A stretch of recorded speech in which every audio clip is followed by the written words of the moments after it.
আসসালামু আলাইকুম। আজকে আমি আপনাদের দেখাবো কিভাবে একটা মাল্টি সকেট কানেকশন করতে হয়। আমার কাছে একটা 16 মাল্টি সকেট আছে। এটা কিভাবে কানেকশন করতে হয় আমি আপনাদের মধ্যে এখন দেখাবো। এখানে 5টি টার্মিনাল আছে। একটা হচ্ছে লাইন 1 সুইচিং এর জন্য, লাইন 1, লাইন 2 এবং একটা লাইন, একটা নিউট্রাল, একটা গ্রাউন্ডিং। আমরা এটা কিভাবে কানেকশন করতে হয় আপনাদের আমি ক্লিয়ার এটা দেখাইতেছি এখন কিভাবে এটা কানেকশন করতে হয়। আমরা প্রথমে একটা কেবল নিয়ে লাইনটা দিব।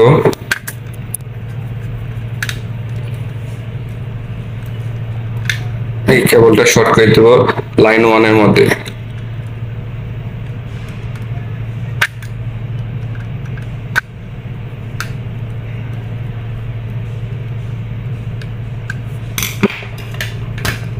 আর আমি একটা মেন লাইন সাপ্লাই দিতেছি।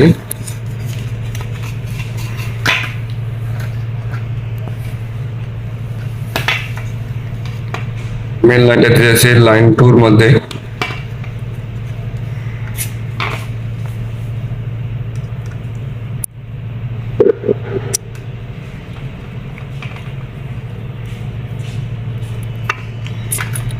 এবং কালোটা দিতেছি নিউট্রালের মধ্যে।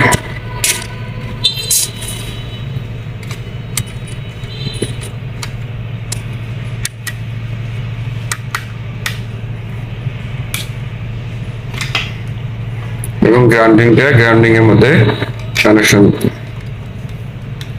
গ্রাউন্ডিং অবশ্যই মাল্টির মধ্যে গ্রাউন্ডিং দিবেন, যাতে আপনারা বাসা বাড়ির মধ্যে যদি আপনাদের লিকেজ কারেন্ট থাকে, লিকেজ কারেন্টটা আপনাদের এই গ্রাউন্ডিং এর মধ্যে মাটির মধ্যে যাবে, যাতে আপনাদের ইলেকট্রিক শর্ট থেকে আপনাদের রক্ষা করবে।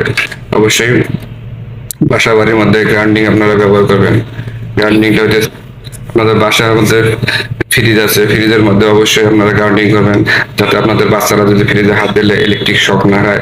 এই গ্রাউন্ডিং এর মধ্যে গ্রাউন্ডিং দিলে এই লিকেজ কারেন্টটা গ্রাউন্ডিং হয়ে মাটির মধ্যে যায় এবং মানুষকে ইলেকট্রিক কারেন্টের শক থেকে রক্ষা করে।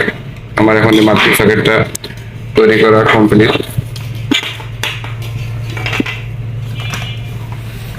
এখন মাল্টি সকেটটা তৈরি করছি। লাইন দিয়ে দেখাবো আমাদের মাল্টি সকেটটা লাইন দেওয়া কমপ্লিট হয়েছে। এখন লাইটিং চলতেছে, কন্ট্রোল হবে।